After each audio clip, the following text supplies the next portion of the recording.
తిరోధానము, అనుగ్రహము.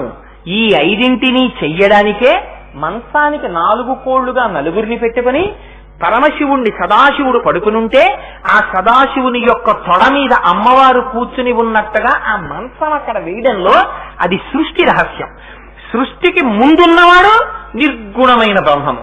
ఆ నిర్గుణమైన బ్రహ్మములో కోర్కెని కల్పించి ఈ ప్రపంచంగా మారేటట్టుగా చేయగలిగినటువంటి మాయాశక్తి ఏది ఉందో అది అమ్మవారు.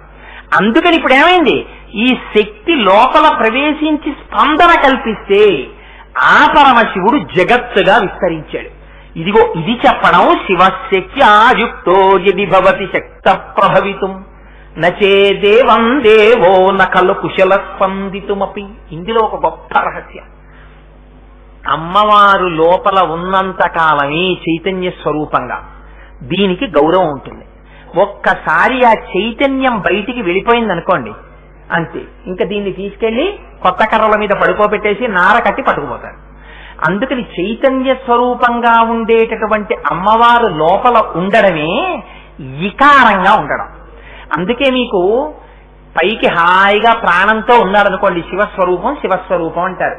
శివశ్రీ కోటేశ్వరరావు గారండి, లేకపోతే సాక్షాత్తుగా శివుడండి అయినా అంటారు. ఆ శివాలో శాకి ఇకారం ఉంది.